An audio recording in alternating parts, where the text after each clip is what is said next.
I'm doing a quiz for Prima magazine at the moment. That's Yeah, always good fun. you. What Yeah, I quiz is quite like that.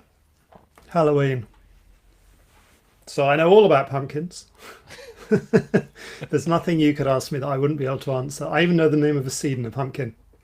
The No, I seed don't. in I've the forgotten. pumpkin. Yeah. I've forgotten what it is. Don't ask that. What about you?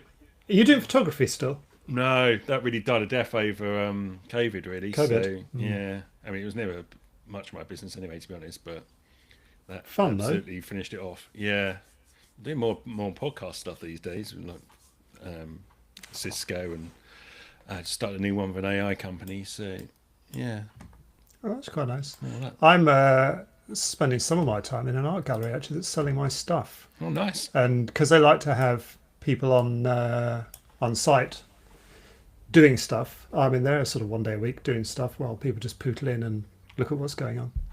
My camera is wobbling all over, isn't it? Hang on, because I'm doing something stupid with my seat. Has it got the is it the auto tracking thing? No, it's clamped to the top of my monitor, and I'm just kicking the desk around.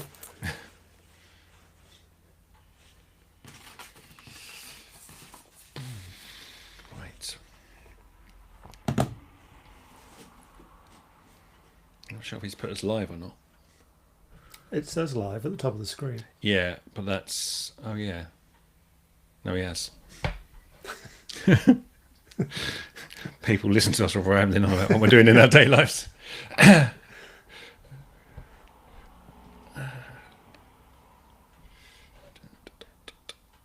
Get Discord to work at me start.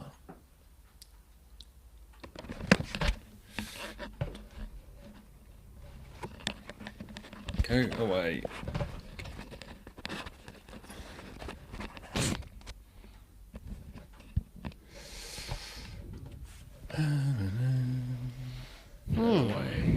Nick's got a hoodie on. That's a good idea. Maybe I should follow suit. It's... Or follow casual. Yeah, You my got no office... hat today. No, I've got no hoodie and no hat. I'm not really feeling myself. Maybe I should fix that.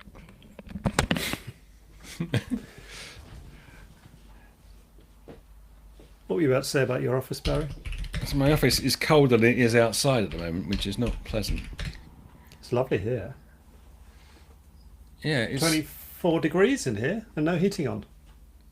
Oh, you must be better insulated office than I have then. It's an eco home. This, It means nice. there's no Wi-Fi signal from Yeah. a router to any other room, but it is warm. I was speaking to a builder the other day because they build a load of new houses over. Don't know, I'm pointing, it means fuck all to you. But I'm sorry, live. They built a load of new houses over the roads, and they like using like foil panel insulation things in between them, and nobody can get any Wi-Fi signal from No, it's a anywhere in the nightmare. home. That's where Powerline comes into its own. Yes, probably. I've never yet experienced Powerline really coming into its own, though. I've never got it above about 60 megabits in any property. I don't play games, so that's not an issue. I don't play games. I just I fire like reasonable sized files up and down my network. I try and keep everything on the NAS, which on paper seems like a good idea. But yeah, it does require some bandwidth. You can hear us, I assume, Discord. It's a good question. They're only talking about the visuals, aren't they? They Well, probably have mentioned if they could see us, Yes, but not they hear can. us. Okay, good.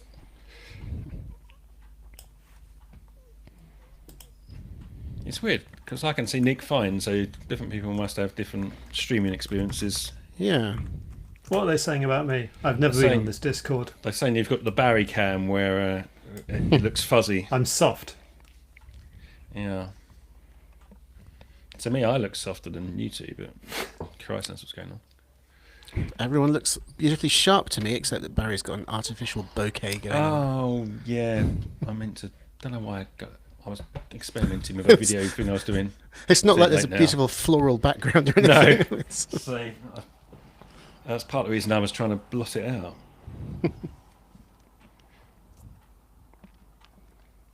Yes, I do have blurry background effect. Apologies. You're not missing much. I mean, you're not missing much in the bits that's in focus, but right. Screenshots look sharper than the feeds. That's interesting. Yeah, Oh, sure how that funny, works. He-Man.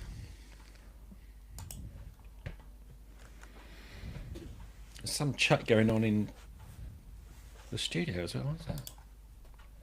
In this, what in Riverside? Yeah, I'm getting an alert for chat. It Live says stream yes. chat. 1 o'clock. Yes, 1 someone o'clock. just. 1 o'clock. So, okay. It's for my own purpose. It's like clapperboard, you know. It's just so I can line things up. I don't actually need to do that. I could like just wait until we start and then say it's 1 o'clock and 14 seconds. Good afternoon and welcome to the PC Pro podcast. It is Thursday, the 2nd of October, and I'm Barry Collins, news and features editor of PC Pro.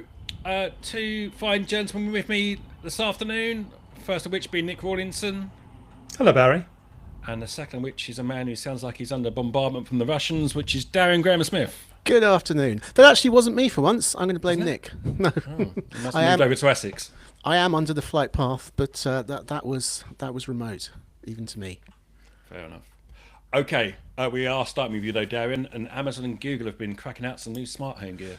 They have, yeah. Just to talk about Amazon and Google's new toys, Barry asked me. I take a quick look, and there's like about 15 different products. But we can whiz through quite a lot of them because on Tuesday, Tuesday evening our time, Amazon held its latest big hardware release event, and a lot of it was very predictable, incremental updates. So there's 2 new Echo shows. There's a new sort of Echo Dot, which is called the Echo Dot Max, which has got better sound and more mod cons. It supports Alexa Plus, which we still don't have in this country as far as I'm aware, but it's equipped for the AI conversational interface. There's a new Echo Studio costing 220 quid. That's obviously the Echo with the high quality audio. I was quite interested. There's 3 new Kindle Scribe models, the 11-inch ones, the size of an iPad, or slightly bigger perhaps, but with smaller bezels. And there's a colour one, so you can take notes and do sketches and scribble at a lovely, affordable £570. So I'll be interested to see how they justify that, if indeed they can, and how it performs, because colour e-ink tends to be rather slow to respond to pens. So that's obviously we haven't got our hands on it yet, but I'm curious about that. Perhaps the most interesting, depending on if you're a geek like me, most interesting release is new Fire Stick, the Fire Stick 4K Select. Sorry, Fire TV Stick 4K Select, I should say, is interesting because it runs a whole new operating system. Amazon have finally moved away from the Android-based Fire OS, and this is the first device that's going to use its Vega operating system, which promises better performance because it is customized. It's designed specifically for the hardware and the jobs it's going to do. The downside is that it doesn't run generic Android apps anymore, so you can't sideload stuff off Google Play or whatever, as used to be possible with the older Fire Sticks. So it remains to be seen. There could be a problem when it comes to the UK, for example, if you're using any niche apps, any weird little streaming services, or running home networking things on your Fire Stick. It might not work. Also, a great deal is, unlike in the US, where it's priced at $40, which I think is slightly less than the 4K Max, if I remember rightly. It's actually going to be the most expensive Fire Stick on launch in the UK at 50 quid. So I suggest very much, again, we'll wait and see on that one. That, I think, is the big news from Amazon. Are you a Fire Stick man, Nick? I have got a Fire Stick. It's not a very new Fire Stick. Interesting, this move to the new OS and the fact that you're not going to be able to stick any Android stuff on it. Does that mean, do you know, Darren, whether this is the end of using a VPN to access services that are not in your geographical region? That's a very good question. I don't know, but it would not surprise me if Amazon chose not to partner with VPN suppliers, because it would seem that they'd want to be playing as nice as possible with the streaming companies that that this Fire Stick relies on to work. I don't know. We'll have to wait and see. I suppose you could implement it at the router level. Yes, you can always do that if you have one of those clever routers that recognizes different MAC addresses and sends them, sends different devices via different servers. But they don't all do that. Asus and recent TP-Link ones do. I think the rest of them either don't support VPNs at all, or you have to blanket send all of your traffic through, through Bogota or whatever. As James London points out, I suspect the main reason they want to move to their own OS is to knock out the pirate sticks. If you go on eBay or whatever, you'll find plenty of Fire sticks that are re-badged as, get your Sky Football illicitly and whatever. So it's a interesting move to cut out that market, I suspect. On the interesting though that they're saying about improving performance, because I found the problem with the Fire Stick is that with generational changes, especially Amazon changed their interface about a year ago, it really hammered the performance of my stick is some years old now, but made it almost unusable. So I'd be interested to see how much that actually improves that. I don't know what your experience is of that, Nick, but I find mine pretty like it's out the telly now, in fact. I don't know actually. I just stick it on, carry on cooking, and then when I come back, it's ready to do. So I've got no idea how long it takes to do anything. And I'm such a minimal TV watcher. A lot of what I watch is on DVD. A lot of it's 4:3 aspect ratio because I'm still living in the 1980s. So to be honest, any streaming stick seems like wizardry as far as I'm concerned. Is probably wasted in this house. How have you survived as a technology journalist for this long, Nick? I'm still watching Howard's Way for the fourth time. We've got the Fire Stick 4K, sorry, and I have got no problem with the performance of that at all. The reason that we stopped using it is just that the interface over time has become like increasingly more advert full and less functional, to the extent that we're like, sod it, we'll put up with the slower interface on the Samsung TV just to not have to deal with like all this stuff being shoved in our faces, and also the unavoidable irritation of having multiple remotes. This way at least everything runs from the same little handset. I didn't mention, by the way, Amazon does have a solution for that as well. They're launching some new Fire TVs, the actual sets that have the built-in stuff. I don't know if they'll be running Vega or not. I don't know. I don't even know if they're available in this country. They're certainly not a big deal if they are. Yeah, I've seen the odd one or two in the supermarkets, but like you say, they're not massive over here.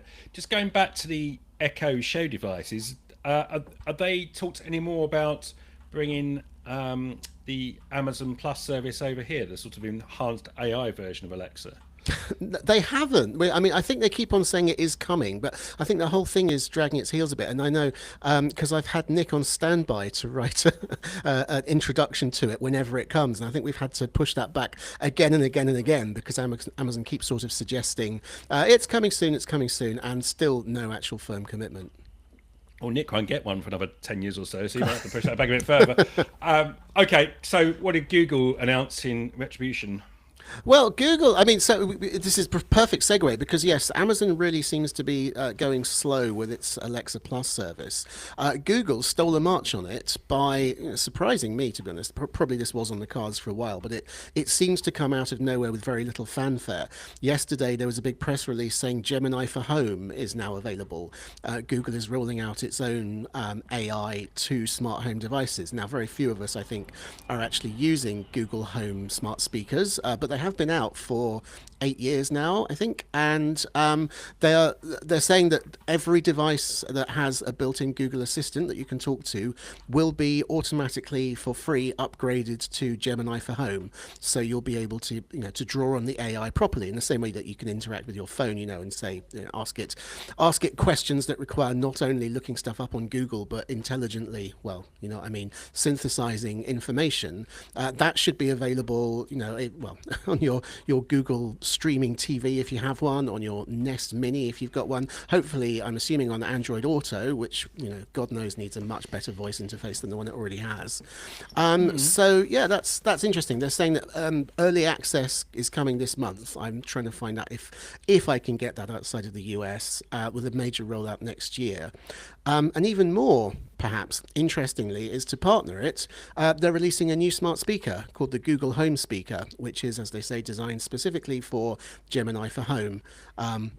which basically means it's got a new light ring, which lets you know when it's thinking and when it's listening. So the experience is a little bit less, you don't have to bark a command at it, then wait for a response, then bark another one.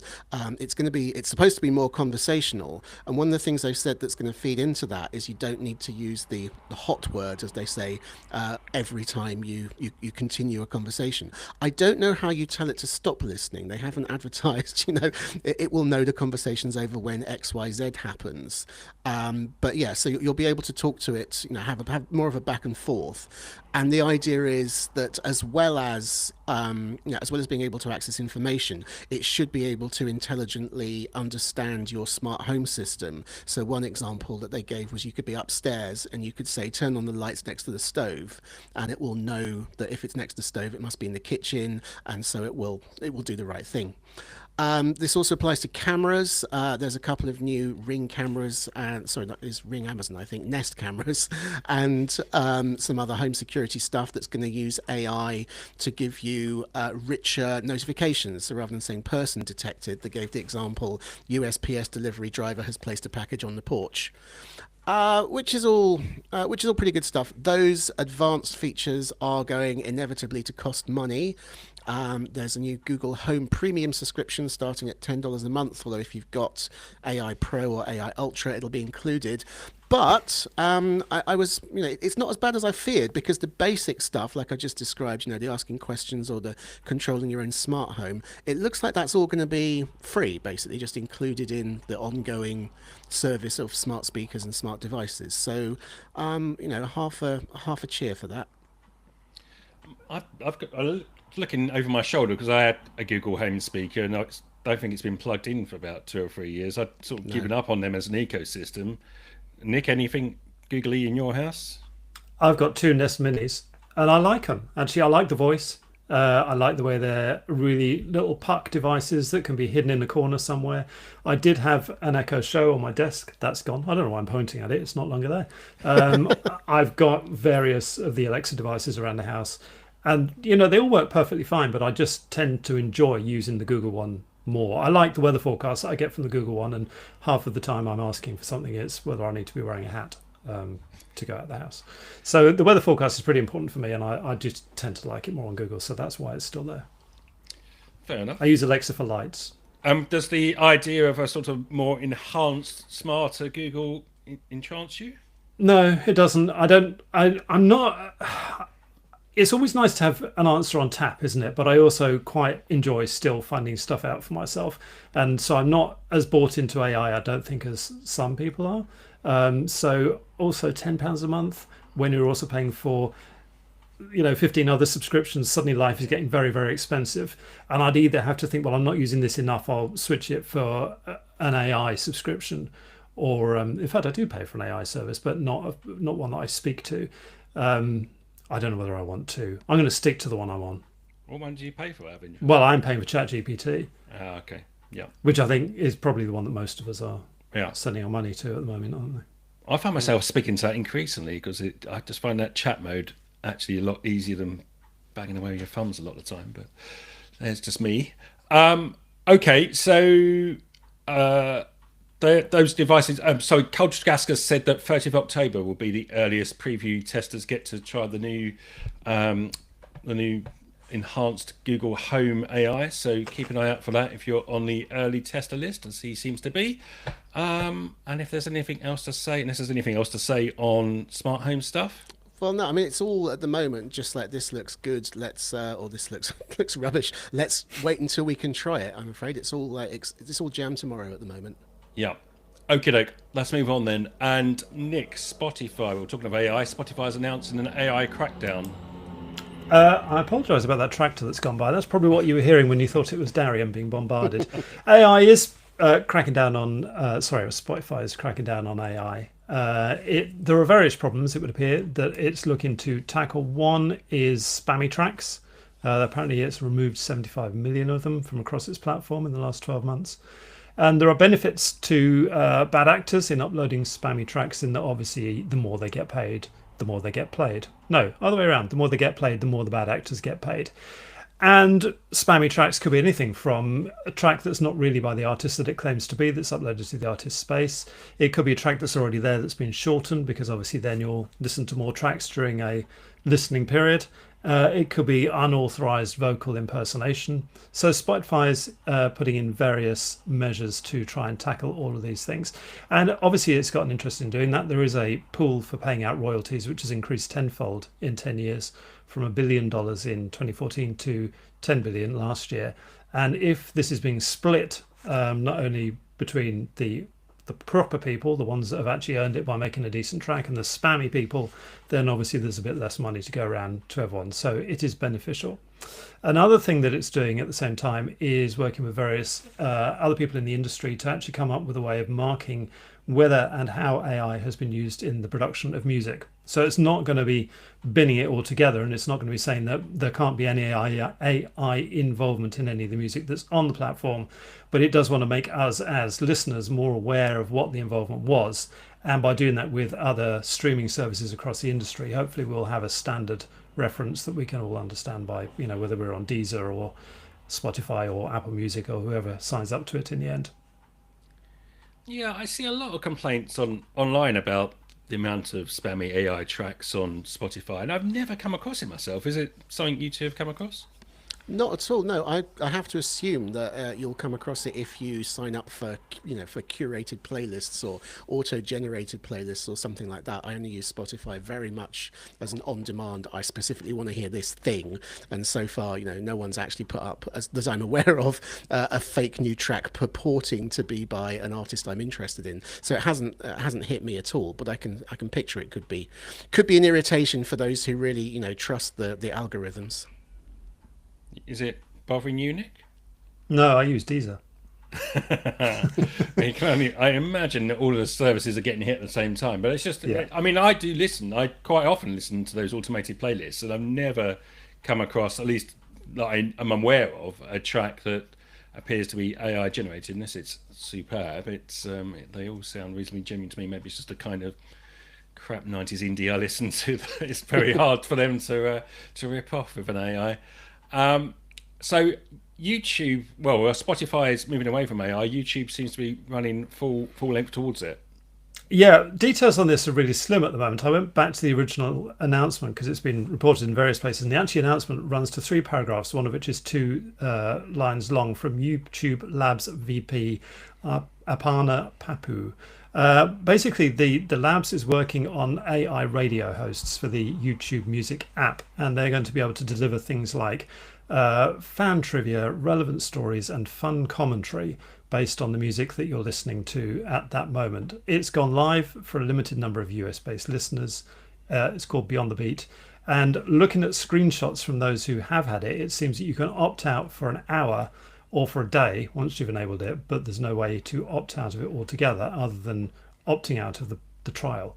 It'd be interesting to see what feedback comes, because looking at some comment sections, it wasn't universally, the idea wasn't universally welcomed.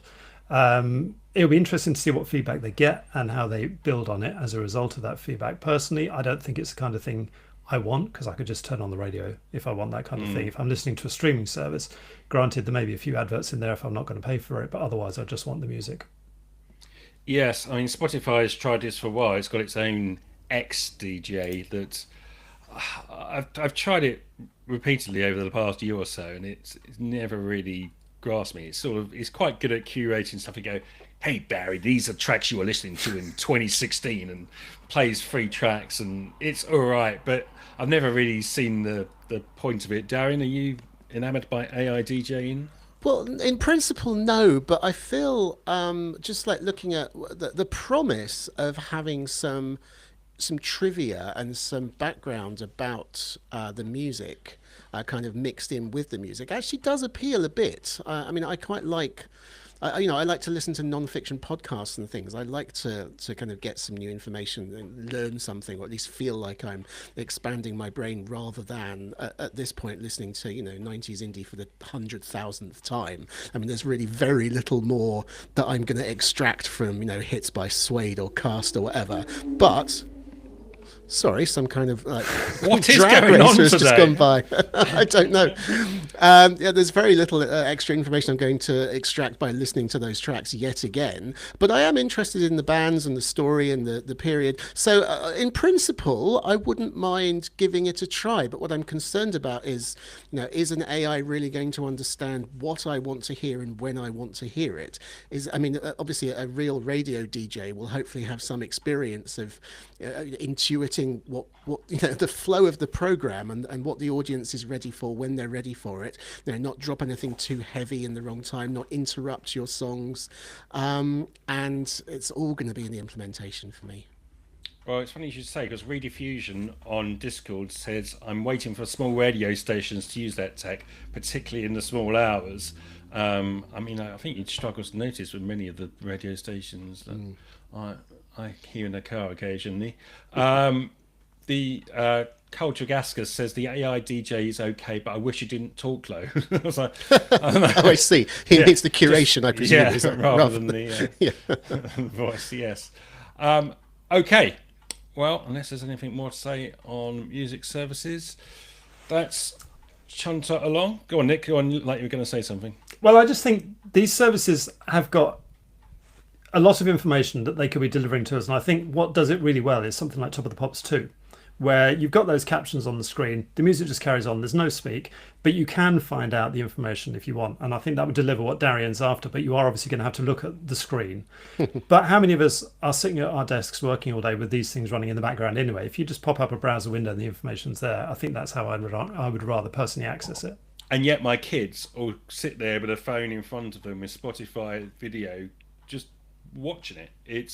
I've never got that either, but I guess we grew up in a generation where music videos really took off, so it's not that unusual, but it's just I've never done it either. But Spotify increasingly seems to want to throw you towards the video, like even on the desktop app, it's constantly it plays a little like video loop in the corner of each track these days and stuff. It's like, I don't want it, you're just wasting my bandwidth, but they don't seem to want to let you get rid of it. But MTV is too new for Barry, says Running Deck. Yes, sadly, probably true. Okay, let's move along. And this is Raspberry Pi, who last week unveiled the Raspberry Pi 500 Plus, just as I was putting the finishing touches to a feature on the Raspberry Pi 500, rather annoyingly. But you'll get to see that in about a month's time. So what's the Pi 500 Plus? Well, the Pi 500, and I think the 400 before it, is that all-in-one Raspberry Pi, or they call it an all-in-one, although it doesn't have a screen, but it's the device with the Pi itself is built into a keyboard, and all the I/O ports and whatever are aligned on the back. So think back to the days of Commodore 64s and Spectrum 48Ks. It was very much a sort of throwback to those 80s computers I'm sure a lot of us grew up with. And I was using it. I'm not going to give away too much of the feature, but the sort of premise of the feature was, can you use it as your day-to-day desktop in the office for a week? So I tried it as my main desktop for a week, and you'll get to find out how that went in about a month's time. But without giving too much away, I think one of the bigger obstacles is performance, and the Raspberry Pi has come on leaps and bounds in terms of performance since what we started with, but it's still obviously not going to match the likes of a MacBook or a decent Windows laptop. But what they've announced for the 500 Plus is going to bring it a bit closer, I would say. So the most interesting change is the addition of a built-in SSD. So it now has a built-in 256 gigabyte SSD. I didn't want to leave that gigabyte out. Instead of the memory cards they relied on previously. Now, you could plug in SSDs previously, but as I found out in that feature, it wasn't as easy as you might think. So this one now has an NVMe drive built in of a reasonable capacity. The other big change is the keyboard. And I didn't get on fantastically well with the keyboard and the 500. I thought it was a bit nothingy. There was a couple of the keys were intermittent. So they've replaced the keyboard entirely with a new mechanical keyboard. And this is a gate. It has Gateron KS33 blue mechanical switches. All the keycaps are replaceable, so if you don't like the ones that are shipped with the Raspberry Pi, you can replace all the keycaps yourselves. There's programmable RGB lighting on it as well if you're that way inclined. So it should be, in theory, a much better typing experience. It should be faster. I think they bumped the memory up to 16 gigabytes as well, so up from 8. So performance-wise, I'm really keen to test this thing because I think it's going to be a significant bump up from what I've just spent a week using on the 500. Now, obviously, this comes at a cost. So the 500 previously that I bought was about 87, 88 quid. This is going to be nearer £200 with it, which, you know, for what you're getting is still a very reasonable price, but this is coming some way from the 30 quid Raspberry Pis we started out with. So yeah, by the time you've thrown in things like the power adapter, if you need a HDMI cord or whatever, and they still use the micro HDMI cords, which are really quite annoying because very few people other people do. Then yes, you're probably looking at the thick end of 200 quid for the Raspberry Pi 500 Plus, but I'm desperate to get my hands on one. Chaps, what's your thoughts on this? Nick, you seem to be nodding along encouragingly. I love Raspberry Pi. I've got 6 in this room. There's about 25 around the house. I'm using a 5 behind me to run an A1 plotter, which we talked about before, that didn't go down very well in hot hardware, but the Pi probably would have done, and that's got an SSD on it because I wanted the speed and I want it to boot and I want to throw enormous vector files at it, and it copes admirably. I'm not a great fan of the current Raspberry Pi keyboard, and I have got a couple of them, so I really want to try the 500 Plus with the tactile keys because I think it looks great. And you mentioned the price being higher, and obviously the price is higher, but when you buy a 5, you're not getting the SSD, you're not getting the SSD interface board. So, you know, I think it's worth it. And obviously you're not getting a mechanical keyboard, so I think it is worth it. And reading reviews, you know, online, people do seem to say that if you actually stack up a full shopping list of what you need to turn a 5 into effectively the 500 Plus, you're getting a better deal. And my finger has hovered over the buy button 3 times since it was announced. It's not there yet, but it's coming. Are you going to be jumping in, Darian?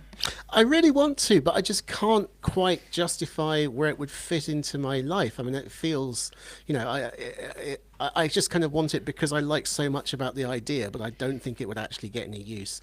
The thing about the price, I mean, obviously, Raspberry Pi have set us up to expect that you can have a working computer for 8 quid. This one is, I mean, it's £17 more than the 48K ZX Spectrum costs on its introduction. Not inflation linked. No, well, inflation linked at the ZX Spectrum. I found this amazing. Just if you track the just standard inflation from 1982, the ZX Spectrum cost equivalent of £630 in today's money, which I find impossible to believe. I cannot believe that my father would have so happily bought me one for that much of a proportion of his income. Was it really that cheap?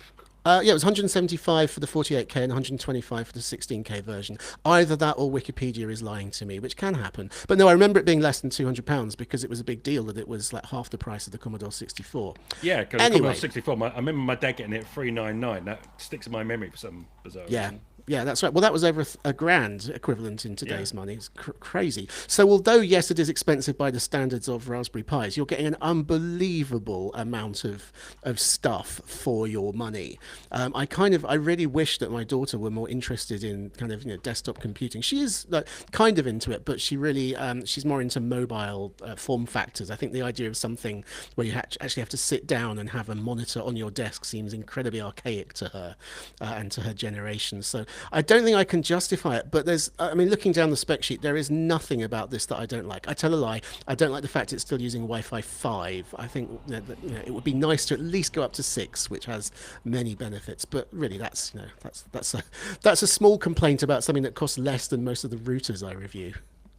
But, you know, it's funny you talk about your daughter, because the one thing I was thinking about buying one, probably just as an excuse so I could use it, is the for my daughter's homework, because she sits there with desktop monitors these days. She's got a Chromebook that's been knocking around for years. In fact, the old Pixel book, which must be getting on for 10 years old now, But that's starting to get on its last leg. So I was thinking about potentially using that. And because, everything's done in the browser these days, especially kids' homework, it's, Oh yeah, it'll do it's everything you almost want. irrelevant, really, what operating system you use. I was going to ask you, Nick, how do you get on with Raspberry Pi OS?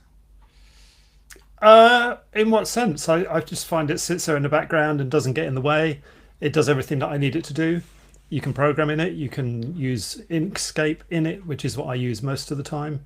I would like to use the 500 plus for a month on my desk here because most of the time I'm using Linux and the rest of the time I tend to be using a Mac unless I'm testing something on Windows.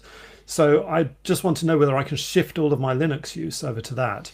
I would still retain the fives that I've got for specific purposes because they're more project boards. And so I need easy access to various ports or the GPIO pins or whatever, which obviously the form factor of a 5 works really well for because it's small, it sits underneath something or it hides away. Whereas a 500 plus, I think, is for me more of a desktop computer. I wouldn't be looking at it as a project computer. So I would like to see whether I could standardize effectively across the board, no pun intended, on Pi. Yeah, because I using it as a desktop OS, I found I just didn't really get on with the Raspberry Pi You OS. could swap it.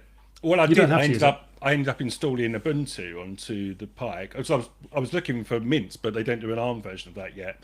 But Ubuntu was great, but it was, I think the performance running off an an SD card was not great. So it would be interesting to see how this one copes. But obviously, then you're now talking about installing direct onto the SSD rather than one of the great benefits of using SD cards is you could have a Ubuntu SD card, the Raspberry Pi one, those two environments just like are completely isolated because you're just switching cards like console cartridges almost. But Yep. yeah, it's slightly more difficult obviously when you're talking about an internal SSD, although from what I can see it looks like it's very easily removable. Whether you'd want to go to the expense of a dedicated SSD per operating system, I think it's probably unlikely. Okay, lots of chatter on Discord about 80s computers and not just Raspberry Pi, but a lot of Raspberry Pi fans in the house by the looks of things. A lot of Commodore 64 fans in the house as well by the looks of things. So we will try and get a review in of that as soon as we can, I'm sure. Right, where are we? We are next coming to you, Darian, and Windows stuff. Yeah, so a couple of weeks ago, we talked about a call by multinational sort of consumer representatives and green activist groups asking Microsoft to rethink the kind of blanket cutting off of support for Windows 10, which is due to happen later this month, because they say there's still an enormous number of people using it, and it's going to create, potentially an awful lot of e-waste if everybody gets rid of their unsupported computers, or it will be a security nightmare if they don't and they continue using them after the support cutoff date. Now, as we've also noted, the cutoff date is a little bit wobbly anyway because Microsoft has said that you'll get a year of free security support if you sign up for what's that? Mr. G's just posted a new PC Pro cover in the Discord. Looks lovely. Haven't seen that one. You'll get a year of free support for Windows 10 if you sign up for Windows Backup using Microsoft OneDrive. And now it emerges that requirement may not be necessary, or to be precise, it will not be necessary if you live in the European Economic Area. Now, I'm not really able to figure out from the reports exactly what's happened, but I know that a kind of cross-European consumer agency called Euroconsumers has been pressing Microsoft to rethink its plans, and they also seem to have pointed out to Microsoft that if it were to be found that Microsoft was gating services behind conditions that benefited it, i.e. people using OneDrive, that might be an issue under the EU's Digital Markets Act. Whatever's happened behind the scenes, Microsoft has now announced that if you live in the EEA, you will be eligible to get another year of updates for Windows 10 for free. The only requirement is you need to sign in to a Microsoft account once every 60 days. I'm not really sure why they've bothered making that a stipulation, but the vast majority of people, I'd have thought, if they're using Windows 10, will have a Microsoft account anyway, so they won't be affected by that. Of course, arguably this just pushes the problem back a year, but it's better than nothing. Yeah, I'm starting to get annoyed in the sense that they are continually pushing this back and back and back and opening up more avenues to get this for free. And they seem to. I think this is about the worst example of them doing this for years, where they set a deadline and people start to upgrade their hardware because they think their deadline's coming, and then they effectively push it back another year. So people, Yeah. it's crying fire every time, and people are in the end are just going to start ignoring Microsoft's support deadlines. Yeah, I mean, I think that in this case, though, the argument was that some enormous amount, like 35% of Windows users, are still using Windows 10. So it does seem to me like Microsoft's initial announcement was a bit wrong-headed, or perhaps, take it back to the decision to insist on a particular sort of TPM chip that these computers don't have and therefore can't be upgraded. And so once you've made that bad decision, you kind of really only have bad choices as to whether you enforce it or whether you roll it back. What do you make of it, Nick? I wish people with old computers would upgrade their computers. I just think, at the end of the day, we've had 10 years of Windows 10. And carrying on for another year, as Darian says, pushes this problem back by a year. They're still going to be incompatible in a year's time, these computers. So isn't this just a sticking plaster that's not necessarily going to solve the e-waste problem? Unless it's going to carry on for years and years and years and years and years and forever until these machines burn out and their chips will not work anymore and then they have to be replaced. I know we've got an e-waste problem, and I know that it's not environmentally friendly to call for people to upgrade their computers, but at the same time, I have got a certain amount of sympathy for people who write software that they have to keep on supporting for a very, very, very long time when they want to be moving to... they want to innovate. They want to bring in new things that the majority of the population can benefit from. And there are alternatives. If you can't run Windows 11, a lot of these computers will run something like Linux Mint, as you say, Barry. So, I'm not calling for these computers to be put into landfill, because I think there needs to be a more sustainable solution to that. And there is a more sustainable solution to that. But at the same time, I think hanging on to whatever it is that's very, very out of date is not always the best policy. And I'm not just talking about operating systems here. If I may disagree a bit, I mean, I see what you're saying about. Yes, I know the podcast would be rather dull if we didn't permit that. I see what you're saying about that. We've had Windows 10 for 10 years, but the Windows 10 that we have now is nothing like the one that launched in 2015. It has been very much, as promised, a rolling platform. And the fact is that there is nothing wrong with it. There is no need to decommission it, except for the fact that Microsoft doesn't want to support two separate platforms. And that makes sense from Microsoft's point of view, because they don't want to carry on developing, two separate code bases. But from the application standpoint, I don't think there's only a tiny subsection of features that only work on Windows 11 and cannot be, compiled for Windows 10. It does seem very arbitrary that Microsoft is basically killing off a load of computers that still work perfectly well, or killing off an operating system that does absolutely everything that's asked for it and is running on hardware that it's not just. I mean, you say at some point the hardware will burn out, but I think a lot of the frustration is that many of these computers would have been bought 4 or 5 years ago, and they should have 5 or 10 years of usable life ahead of them if they are with the right software and the right expectations. I mean, some of the stuff has soldered RAM and lightweight CPUs and so on, and just throw that crap in the bin. But it's just the arbitrariness of this particular upgrade. It's not a necessary one to comply with some new standard. It's not that some amazing new technology has come along which makes Windows 10 obsolete. It really does seem to just be Microsoft has decided it's time.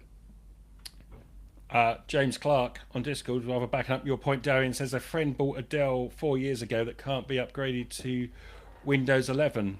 Southend Sites says he will just use his Windows 10 machines offline, which is an interesting way to go about it. Quite a difficult way to live, I would say. And so, sorry, I was speaking last week to the people from Bat Market, who are a sort of recycling firm. They use taking a lot of old computers and resell them.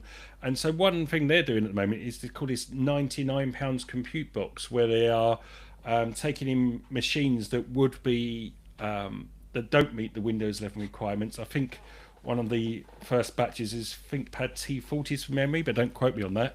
And then putting Chrome OS on them and batching them out for 99 quid. So, as Nick says, it's not necessarily the end of the road necessarily for all this hardware that reaches end of life on Windows 10. These companies are finding innovative ways to repurpose it effectively, which is good to see. Windows 11, meanwhile, is getting its annual update, Darian. Oh yeah, it is. But I'm sorry, I didn't realise you wanted me to to talk about that, so I haven't read what's in it. I'm sure there's loads of lovely whizzy stuff that I will not care about whatsoever, because that seems to be the pattern. Well, actually, I had a quick look through, and there's barely anything of note in that Windows 11 update. I mean, it is really the most low wattage annual update I have seen for a long while, which makes me wonder whether this was actually a cycle they were preparing to launch of Windows 12 and for some reason have pushed it down the road, because it really does seem like they've either run out of ideas for Windows 11 completely, or they're not putting too much development effort into it anymore. In fact, I don't think it's even it's just one of those updates where it drops down automatically, that you don't even have to manually opt into it, I don't think. Yeah, I think Does you do that have to not- manually opt into it. I think I think it's not going to be an overnight unrequested installation. It's going to be, well, at the moment, it's you have to go and say, please download this for me. I want it. But that's only right at the very start, isn't it? I think they do that for every update. But I think, in other words, it's not. From what I'm working off memory. I didn't really look at this story too hotly, but they basically downloaded it all in the background already, and then you're just effectively activating the features. It's that light. Gotcha. Sorry, Nick. Go on. Isn't it good though that there's not, if you believe there's not much in here, isn't that actually good news that Windows has reached maturity? We've got to the point where it's doing everything we need. None of us probably can think of anything we would like to add to it that's not there. And if we do want to add to it, there's probably a little utility that lets us do it. I think maybe do nothing updates or do little updates is actually a very good thing. Yeah, especially if it's not pushing up the hardware requirements, which is great. But yeah, I mean, I think there's no. The reason they're not dragging too much attention to this, I suspect, is, like I say, I think it was probably a planned Windows 12 launch cycle, and they've missed it for whatever reason. Windows 11 is the new Windows 8, says Southend Sites. That's an interesting viewpoint. Didn't go that far. No, I think that's a little bit dramatic. Okay, let's move along, and it's Nibs time. And where are we starting? I've lost my thread. It's your big monitor, Barry. It's me. We're starting with me, for God's sakes. Yes, so this is HP, who yesterday unveiled an absolute beast of a monitor. This is a 49-inch widescreen monitor designed for IT pros, or what they call AI product managers or software developers, people of that ilk who have lots of applications running on their screens and need plenty of space to spread them out. So this is a, like I say, 49-inch, 32 by 9 aspect ratio screen, DQHD resolution. So that's 5120 by 1440, which HP claims was like having 4 14-inch notebooks open side by side. He called it, what do you call it? The Grand Canyon of desktop screens, I think he referred it to. So they've got a couple of neat little features. One is a sort of virtual desktop thing where you can basically split the screen into 3 different windows. So it treats them like 3 discrete screens, each with its own start button and taskbar. So it might be a more convenient way of running virtual desktops. It can also take two inputs simultaneously from different PCs from HP Device Bridge, so you can flick between the two. There's a tiltable webcam on the top of it as well, 5 megapixel webcam, and that supports auto lock, and so when you move away from your desk, anything on the screen just shuts itself down, which is quite handy given that somebody flying up overhead on a plane could probably read a 49-inch screen. This is coming out in November. We don't know what the price is going to be yet, but it's going to be stompy, I'd imagine. So keep an eye out for that. Where are we going next? We are going to you, Nick. Imager or Imgur or IMGUR. How would you like to pronounce that? It's No not gonna idea. matter anymore. Never know. Well, as Darian hinted, it might not matter too much at the moment in the UK because it's been blocked from the end of September. If you've not come across it, this is an image sharing website. I use it sometimes if I need to send someone a quick screen grab to show them what's going on the screen. You can just upload it to there and send them a link. It's disappeared, it would appear, because the ICO has announced to its owner, Media Lab AI, that it will be finding it. Media Lab AI can appeal this decision. It's still ongoing. But it looks like Media Lab AI has chosen to pull out of the UK, at least for the moment. The ICO says that shutting down operations in the UK won't enable it to avoid responsibility for prior infringements.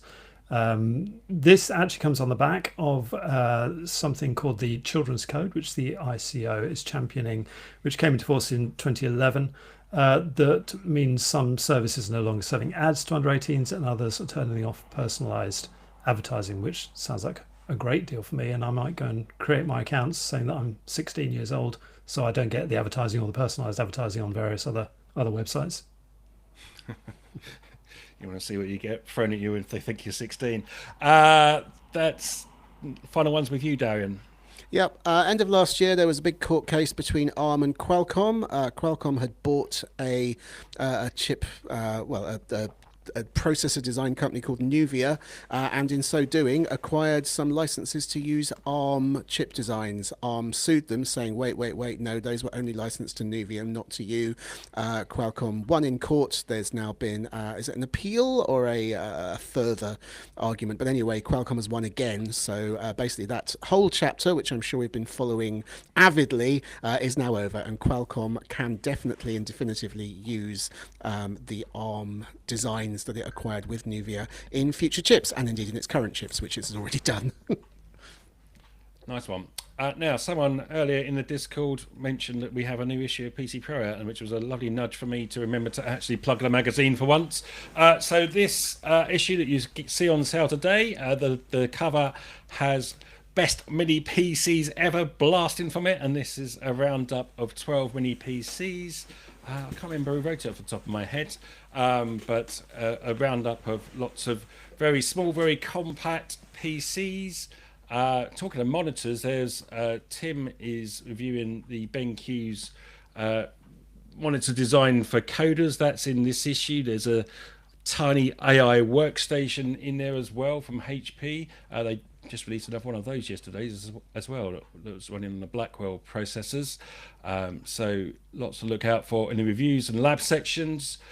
Features wise, we've got a feature on how to wipe all of your data. So we've gone through various different operating systems, so Windows, Mac OS, Android, iPad, iOS. So if you need to dispose of gadgets, and we're coming up to the time of year where people often refresh their hardware, so if you're thinking of decommissioning a device, then find out how to wipe them all securely.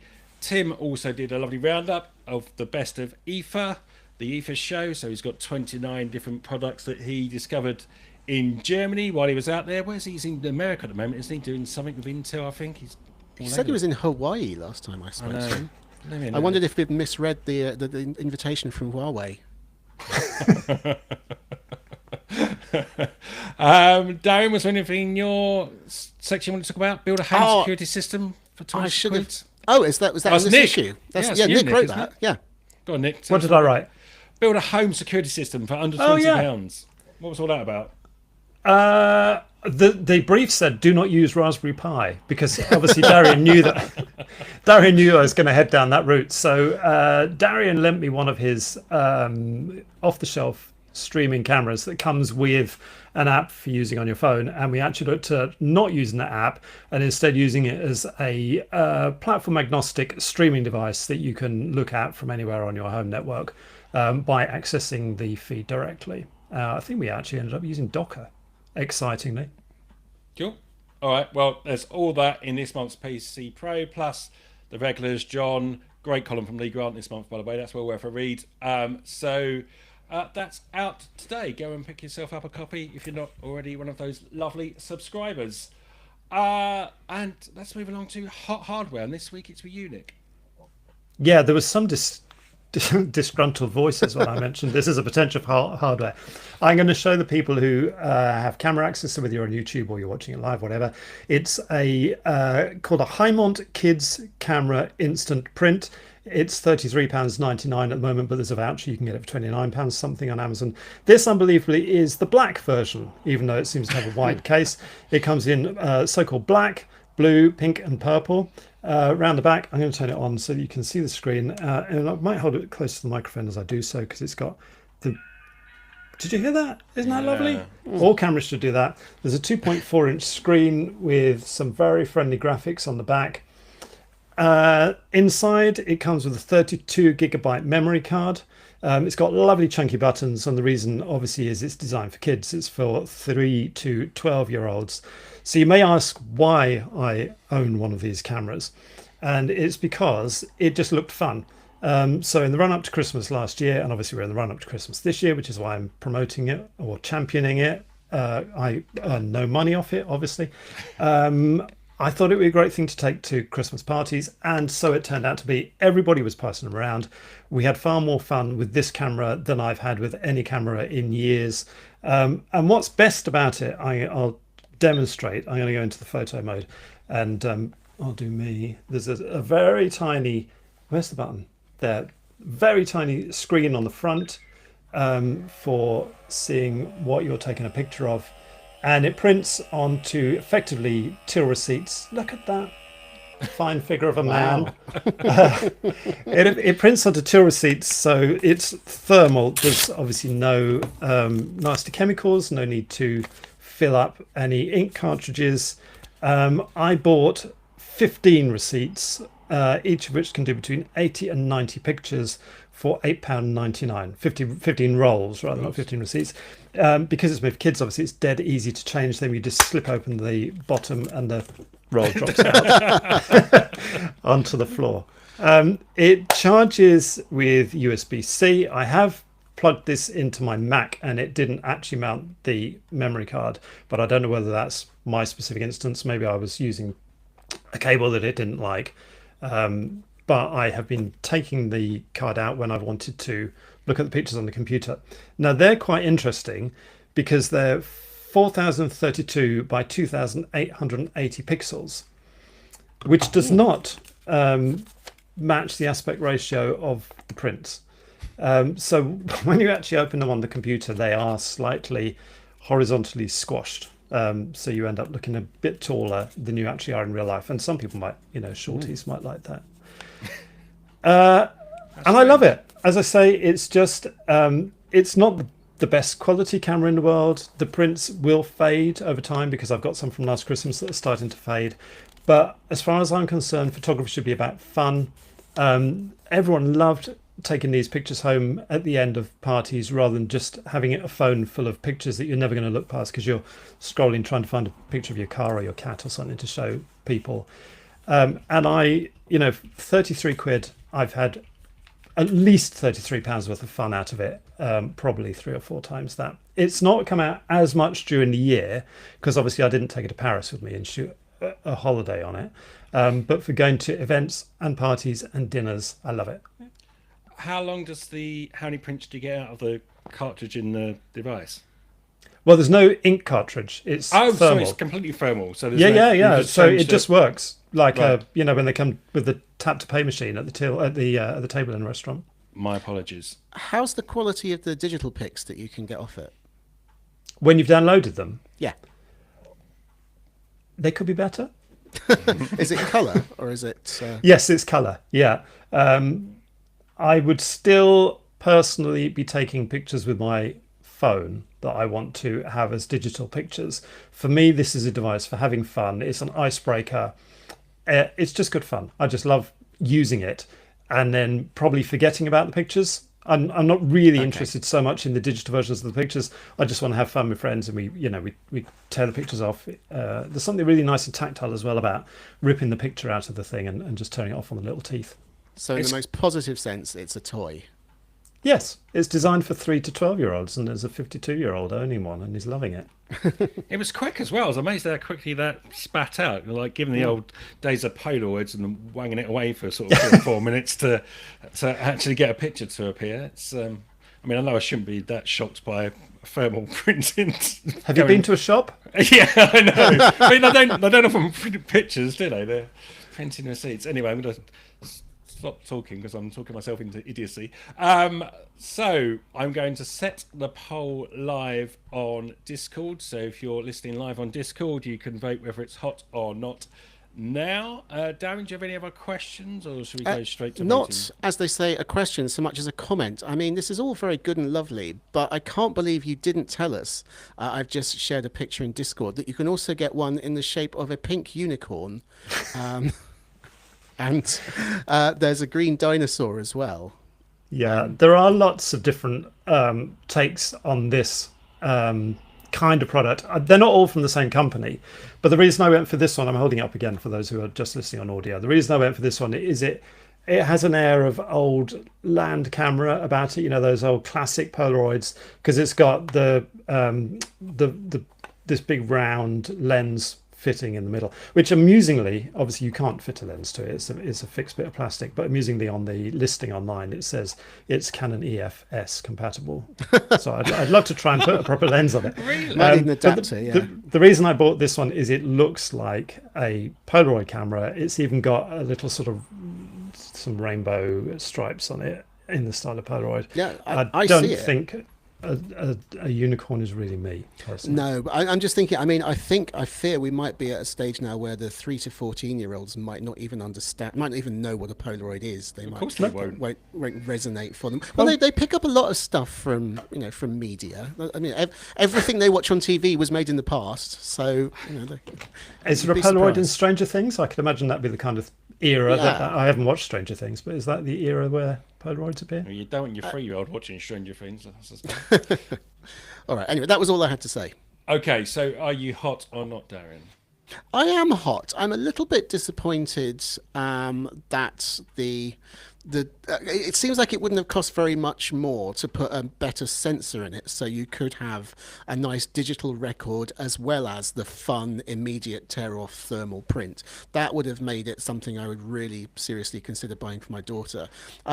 But even so, I mean, even as it is, to be honest, I mean, she's not taking the world's most sophisticated images anyway. So perhaps, perhaps if the digital version. So I'm fixating on the digital version because I'm very aware that the physical one, as Nick says, will fade. It's not going to be a permanent record. So I just kind of feel a little bit uneasy about buying a camera whose pictures are gonna gonna Snapchat me, but still, I mean, for 36 quid, it clearly is a lot of fun. And as you say, I was surprised at how quickly it trundled out. That's that immediacy coupled with the tactility. I really do see the appeal. So I think yes, it is hot. You can, of course, preserve your thermal prints by taking a photo with your phone of the print. Yes. Is the memory card captive, Nick, or No, can you get it no, out? it's an unbranded. It does pop out because I popped out earlier just to check the. It says 32 gigabytes on it. I've not tested anything, but there's no brand on it. Otherwise, you're not going to see that, are you? Because that's not focusing. But it is not captive. Okay, good. Well, in that case, I'm going to say hot as well, because in fact, I'm probably rushing off to Amazon to buy one because I can see that being a hit at Christmas parties that we've just booked in. So I am definitely It came with 4 colouring pens as well. 4 colouring pens. Well, blimey, I'm going to buy 2 in that case. So that is absolutely storming. And it's gone down well with the hoi polloi as well. A massive 93% in favour. Wow. Only a 70% of churls out there have voted against. So very much a hot hardware winner. Probably one of the most emphatic we've had. There was a clean sweep, wasn't there, a few weeks ago? I seem to remember listening. But maybe one of John's ubiquity things or something. But I think a 93% audience winner and 94% now, and a clean sweep in the studio is very impressive indeed. So well done, Nick. What was the brand name again? Highmont, this one, but it doesn't have a brand on it, so I don't know whether you can get it from other manufacturers as well, but that's what it was listed as on the large web retailer where I bought it.